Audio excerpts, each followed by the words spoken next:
नमस्कार दोस्तों, आज हम एक ऐसी ज्ञान यात्रा पर चलने वाले हैं जो हमें ले जाएगी हजारों सालों पहले, जब शब्दों में दिव्यता थी और ज्ञान श्रुति के रूप में सुना जाता था। स्वागत है आपका ज्ञान जिला के इस अनोखे एपिसोड में। भारत का इतिहास जितना पुराना है उतना ही गहरा और रहस्यमय भी। लेकिन क्या आपने कभी सोचा है वो पहला ज्ञान कहां से आया जिसने पूरी भारतीय संस्कृति को आकार दिया? वो थे वेद। आज हम जानेंगे वेदों की वो कहानी जो न केवल धर्म का आधार है बल्कि भारतीय आत्मा की असली पहचान भी है। वेद क्या है? वेद शब्द आता है संस्कृत के विद धातु से, जिसका अर्थ होता है जानना। वेद यानी ज्ञान। ये ग्रंथ न किसी एक व्यक्ति ने लिखे, न ही इनका कोई लेखक है। ये दिव्य ज्ञान हमारे ऋषियों को ध्यान और तपस्या के माध्यम से श्रुति रूप में प्राप्त हुआ। सबसे पहला और प्राचीन वेद है ऋग्वेद, यानी ज्ञान और स्तुति का वेद। इसमें हैं 1028 सूक्त अर्थात मंत्रों के गुच्छ और 10 मंडल यानी भाग। ये वेद प्रमुख रूप से प्रकृति के देवताओं की स्तुति करता है, जैसे अग्नि, इंद्र, वरुण और वायु।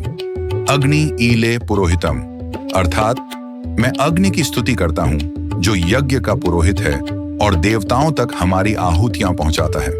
यह वेद एक तरह से कविता के रूप में ज्ञान है जो प्रकृति के रहस्यों को समझाता है।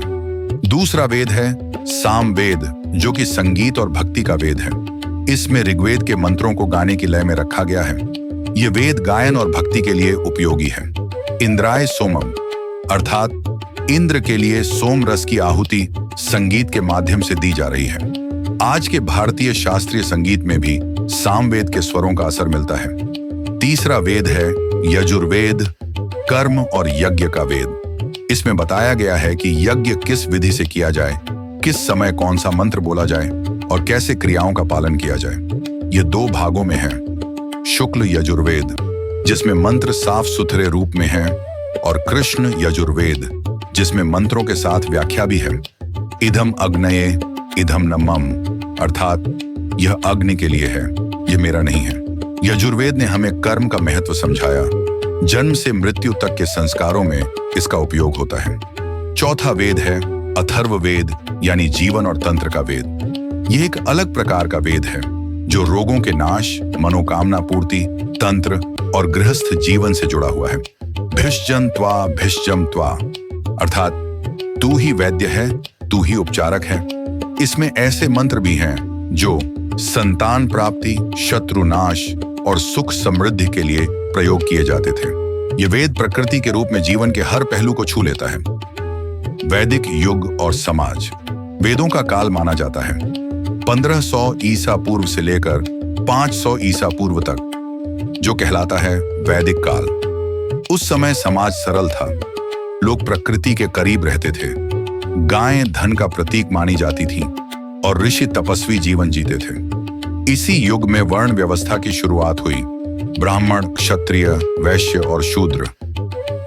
वेदों के अंतिम भाग को कहते हैं उपनिषद। यहीं से आत्मा और ब्रह्म की खोज शुरू होती है।